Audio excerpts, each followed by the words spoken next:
ಮದುವೆಯಾದ ಹೊಸದರಲ್ಲಿ ನಾನಾ ಕಾರಣಗಳಿಂದ ಅವ್ರಿಗೆ ಗರ್ಭನಿರೋಧದ ಬಳಕೆ ಇವಾಗಲೇ ನಮಗೆ ಗರ್ಭಧಾರಣೆ ಬೇಡ, ಅವರು ಓದಬೇಕಾಗ್ಬೋದು, ಒಂದು ಸ್ವಲ್ಪ ದಿವಸ ನಾವು ಆರಾಮಾಗಿ ನಮ್ಮ ಜೀವನನ ಚೆನ್ನಾಗಿ ಎಂಜಾಯ್ ಮಾಡೋಣ ಅಂತಾಗಲಿ ಹೊರದೇಶಕ್ಕೆ ಹೋಗಬೇಕಾಗ್ಬೋದು, ಮುಂದೆ ಮುಂದುವರಿಸ್ಬೇಕಾಗ್ಬೋದು, ಅಥವಾ ಕೆಲಸ ಹೊಸದಾಗಿ ಸಿಕ್ಕಿರ್ಬೋದು. ಇನ್ನೂ ಚಿಕ್ಕ ವಯಸ್ಸಿರಬೇಕಾದ್ರೆ ಒಂದಷ್ಟು ದಿನ ಅವ್ರು ಮುಂದೆ ಹಾಕೋದ್ರೊಳಗೆ ಏನೂ ತಪ್ಪಿಲ್ಲ. ನಿಮ್ಮ ಗರ್ಭಧಾರಣೆ ನಿಮ್ಮ ಕೈನಲ್ಲಿದೆ. ಯಾವಾಗ ಬೇಕು, ಎಷ್ಟು ಮಕ್ಕಳು ಬೇಕು, ಮಕ್ಕಳ ನಡುವೆ ಎಷ್ಟು ಅಂತರ ಇರಬೇಕು, ಇದೆಲ್ಲ ನೀವೇನೇ ಯೋಚಿಸಿ ನಿಮ್ಮದನ್ನು ಒಂದು ನಿರ್ಧಾರ ತಗೋಬೋದು. ಅದಕ್ಕೆ ಸೂಕ್ತವಾಗಿ ಯಾವ ಗರ್ಭನಿರೋಧದ ಬಳಕೆ ಮಾಡಬೇಕು ಅನ್ನೋದನ್ನು ವೈದ್ಯರ ಹತ್ರ ಖಂಡಿತ ತಿಳ್ಕೋಬೇಕು. ಯಾಕಂದರೆ ಯಾವಾಗ ನಾವು ಫಲವಂತಿಕೆ ದಿನಗಳು, ಯಾವಾಗ ಅದನ್ನು ಸೇಫ್ ಪೀರಿಯಡ್ ಅಂತ ಸುರಕ್ಷಿತ ದಿನಗಳು ಹೇಳ್ತೀವಿ ಅನ್ನೋದನ್ನು ಮೊದಲು ಅವ್ರು ಅರಿವು ಮೂಡಿಸ್ಕೋಬೇಕು.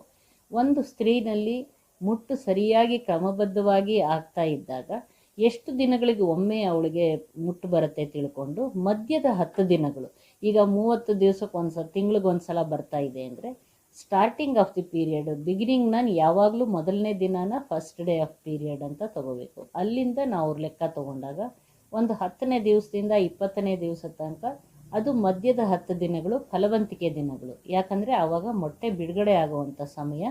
ಆ ಸಮಯದಲ್ಲಿ ಇದು ಸಂಭೋಗ ಕ್ರಿಯೆ ನಡೆಸಿದರೆ ಆವಾಗ ಅವ್ರಿಗೆ ಗರ್ಭಧಾರಣೆ ಆಗೋ ಚಾನ್ಸಸ್ ಜಾಸ್ತಿ ಇರುತ್ತೆ.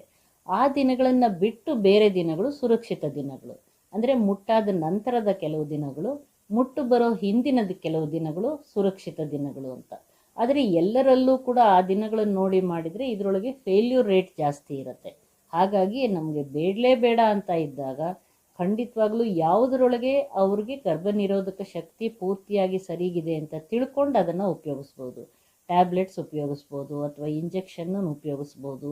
ಈಗ ಚರ್ಮದ ಕೆಳಗೆ ಹಾಕೋವಂಥ ಇಂಪ್ಲಾಂಟ್ಸ್ ಅಂತ ಹಾರ್ಮೋನ್ ಯುಕ್ತ ಇಂಪ್ಲಾಂಟ್ಸ್ಗಳು ಬಂದಿದೆ. ಅದನ್ನು 3 ವರ್ಷಕ್ಕೊಮ್ಮೆ ತೆಗೆಸೋ ಥರ ಇಟ್ಕೊಳ್ಬೋದು. ಎಷ್ಟು ದಿವಸ ಅವ್ರಿಗೆ ಮಕ್ಕಳು ಬೇಡ ಅಂತ ಡಿಸೈಡ್ ಮಾಡ್ತಾರೆ ಅದನ್ನು ತಿಳ್ಕೊಂಡು ವೈದ್ಯರ ಹತ್ರ ಅವರು ಡಿಸ್ಕಸ್ ಮಾಡಿದರೆ ಖಂಡಿತವಾಗ್ಲೂ ಕೂಡ ಬಹಳ ಒಳ್ಳೆಯ ಗರ್ಭನಿರೋಧದ ಇದನ್ನು ನಮಗಿವಾಗ ಲಭ್ಯ ಇದೆ. ಮದುವೆ ಆದ ಹೊಸದರಲ್ಲಿ ಕಾಂಡೋಮ್ನ ಬಳಕೆ ಭಾಳಷ್ಟು ಗಂಡಸಿಗೆ ಕಷ್ಟ ಆಗುತ್ತೆ. ಸರಿಯಾದ ರೀತಿಯಲ್ಲಿ ಪ್ರತಿ ಸಲ ಅದನ್ನು ಉಪಯೋಗಿಸೋದಕ್ಕೆ ಸಾಧ್ಯವಾಗಲ್ಲ. ಹಾಗಾಗಿ ಫೇಲ್ಯೂರ್ ರೇಟ್ ಆಗುತ್ತೆ.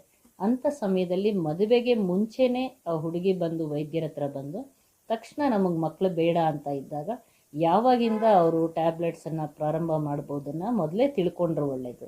ಯಾಕಂದರೆ ಮದುವೆ ಆದ ನಂತರ ಸಡನ್ನಾಗಿ ಒಂದು ಗರ್ಭಧಾರಣೆ ಆಗಿದೆ ಅಂದರೆ ಬೇಡದ ಗರ್ಭಧಾರಣೆ ಇವಾಗ ಬೇಡ, ಏನು ಮಾಡೋದು ಇವಾಗ ಅನ್ನೋ ಟೆನ್ಷನ್ ಅನುಭವಿಸೋದಕ್ಕಿಂತ ಇದನ್ನು ನಮ್ಗೆ ಈಗಲೇ ಬೇಡ, ಆದರೆ ಅದನ್ನು ನಾವು ತೆಗೆಸಿದರೆ ಏನು ತೊಂದರೆ ಆಗುತ್ತೋ, ಈ ಗರ್ಭಪಾತ ಮಾಡಿಸ್ಕೊಂಡ್ರೆ ಏನು ಪ್ರಾಬ್ಲಮ್ ಆಗುತ್ತೋ ಅನ್ನೋ ಭಯದಲ್ಲಿ ಬದುಕೋದಕ್ಕಿಂತ ಮುಂಚೆನೇ ಅದಕ್ಕೆ ತಿಳುವಳಿಕೆ ಇಟ್ಕೊಂಡು ಸರಿಯಾದ ರೀತಿ ಬೇಡದ ಗರ್ಭಧಾರಣೆ ಆಗ್ದಂಗೆ ನೋಡಿಕೊಂಡ್ರೆ ಅದರಿಂದ ಯಾವುದೇ ತೊಂದರೆ ಇರೋದಿಲ್ಲ.